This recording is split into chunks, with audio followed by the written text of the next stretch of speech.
बिस्मिल्लाहिर्रहमानिर्रहीम। ज़ुलजन्ना कोई आम घोड़ा ना था। इसे रसूल पाक सल्लल्लाहु अलैहि वसल्लम जैसी शख्सियत से लक़ब ख़ास अता हुआ था और इसका असली नाम मर्तजज़ था।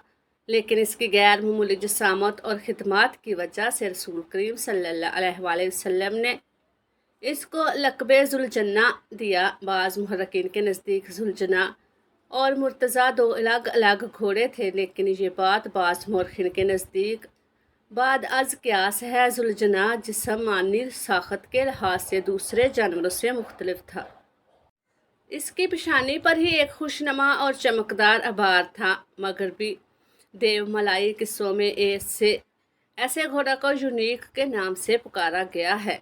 हज़रत सुलेमान अलैहिस्सलाम के पास ऐसे घोड़े पाए जाते थे जिनके माथे पर एक चमकदार अबवार या सींग हुआ करता था और इसके पर होते थे जो ताकते परवाज भी रखते थे। बाज़ रवायात के मुताबिक वो घोड़े जन्नात थे जो हज़रत सुलेमान अलैहिस्सलाम के बाद नामे बीत हो गए।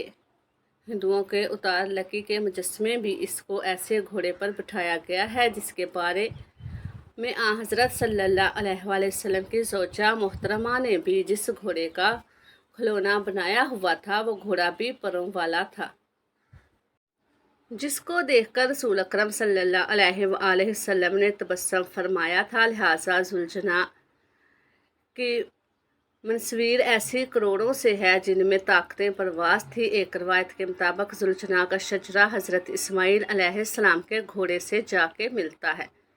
दूसरी रवायत के मुताबिक हज़रत इब्राहीम अलैहिस्सलाम जिस घोड़े पर फ़लस्तीन से मक्के आया करते थे इसी घोड़े की नस्ल से है। बाज़ के नज़दीक ज़ुलजना भी जन्नत की सवारियों में से एक है। एक रवायत है कि ज़ुलजना के रसूल अल्लाह की खिदमत में तोहफे के तौर पर पेश किया गया। वाक़या के मुताबिक मिस्र के इलाके सिकंदरिया के बादशाह मखलूक कक्स ने रसूल अकरम सल्लल्लाहु अलैहि वसल्लम की खिदमत में एक कानून चौथा बिनते ज़मा को और एक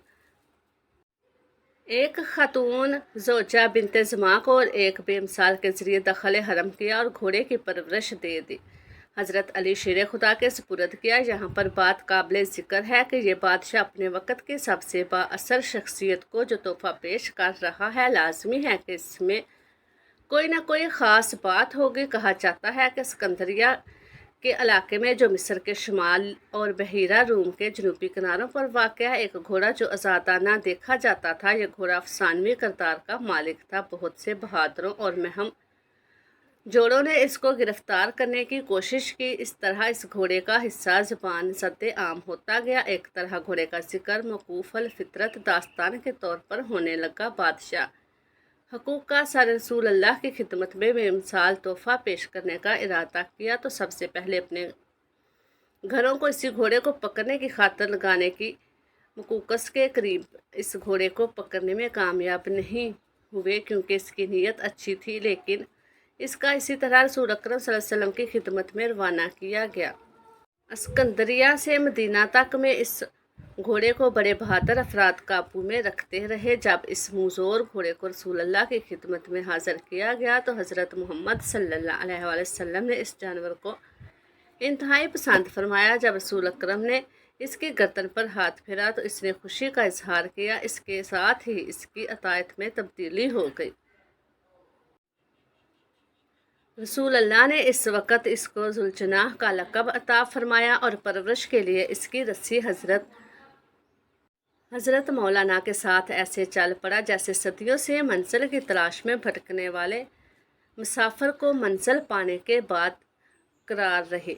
हज़रत हुसैन जब छोटे थे तब से ही आप इस घोड़े में दिलचस्पी लेने लगे। एक दफ़ा शहज़ादा हज़रत हुसैन अपने नाना हज़रत मोहम्मद सल्लल्लाहु अलैहि वसल्लम के पास गए तो रसूल अल्लाह अपने सहाब के साथ घोड़े के पास ही खड़े थे। आकाए दो जहाँ हज़रत मोहम्मद ने जब अपने नवासा हज़रत हुसैन को अपने पास आते देखा तो बहुत खुश हुए। आपने फरमाया, ऐ प्यारे नवासे, क्या आपको घोड़े पर सवारी करना चाहते हैं? हज़रत इमाम हुसैन ने जवाब दिया, जी हाँ नाना जान, मैं घोड़े की सवारी करना चाहता हूँ। जब ये नाना और नवासे में बातचीत हो रही थी तो वो घोड़ा बड़ी गौर से हुजूर अकरम और शहजादा हज़रत हुसैन की बातें सुनता रहा। जब दोनों की बातें ख़त्म हुई तो घोड़ा नवासा रसूल के पास आकर बैठ गया ताकि हज़रत हुसैन अलैहिस्सलाम घोड़े पर सवार हो सकें। हजूर अकरम ने फरमाया, बेटा ये वही घोड़ा है जो मैदान करबला में तुम्हारी सवारी और मददगार होगा। इसके बाद नबी अकरम सल्लल्लाहु अलैहि वसल्लम ने यह घोड़ा हज़रत सैयदना हुसैन को तोहफे में दे दिया। इसके बाद जुलझना हज़रत मौला हुसैन के पास आया। मैदान करबला में हज़रत मौला हुसैन पर जब मुश्किलात आईं और यजीदी लोग भी जुलझना और फिक्र करने लगे। करबला के मैदान में जुलझना को पानी पीने का काफ़ी बार मौका मिला, लेकिन जुलझना ने पानी ना पिया, क्योंकि जुलझना के जहन में ये ख्याल आता था कि मेरे आका दो जहां हज़रत मोहम्मद सल्लल्लाहु अलैहि वसल्लम के नवासे ने पानी ना पिया है, मैं अपने मालिक को प्यासा कैसे छोड़ सकता हूँ। हज़रत हुसैन जब मैदान करबला में घोड़े से ज़मीन पर गिरे तो आपका घोड़ा आपके इर्द गिर्द चक्कर लगाने लगा ताकि कोई तीर इनके मालिक हज़रत हुसैन को ना लग सके। वो हज़रत हुसैन की हिफाजत करने लगा। जुलझना को इतने तीर लगे कि वो भी तीर लगने से ज़ख्मी हो गया। रवायात में आता है कि हज़रत हुसैन के घोड़े ने 7 से ज़्यादा यहूदियों को कत्ल किया था। जब बदबख्तों ने हज़रत हुसैन को शहीद किया तो घोड़े ने अपनी पेशानी हज़रत हुसैन अलैहिस्सलाम के जिस्म के साथ लगाई। फिर घोड़े ने अपने आप को हज़रत सैयदना हुसैन के खून से तर किया और अपने अगले पाँव उठाकर ज़मीन पर ऐसे मारे कि सारे मैदान में ऐसी गूंज उठी जिससे सारी यजीदी फ़ौज घोड़े की तरफ मतवज्जा हो गई।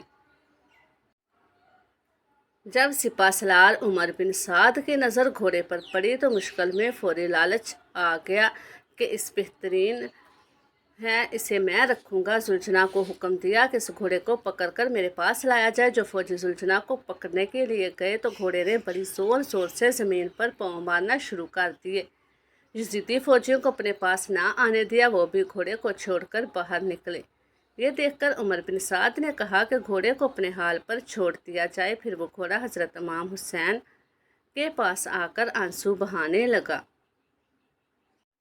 हज़रत इमाम बहकी से रवायत है कि एक शख्स आप के पास आया और आकर बोला कि करबला में इमाम हुसैन का घोड़ा किधर गया है। आपने फरमाया, इब्ने साद घोड़े को अपने साथ ले जाना चाहता था, क्योंकि इस घोड़े पर हुजूर अकरम ने सवारी की थी, लेकिन वो घोड़ा किसी की शहादत के बाद किसी के हाथ ना लगा। बूढ़े ने अपने आप को नहर फरात के हवाले कर दिया, क्योंकि वो ऐसा घोड़ा था कि जिस पर हुसैन के बाद कोई भी सवारी आंखों में आंसू लिए घोड़ा नहर फरात हेरा और देखते ही देखते इब्ने साद के सामने से घोड़ा गायब हो गया।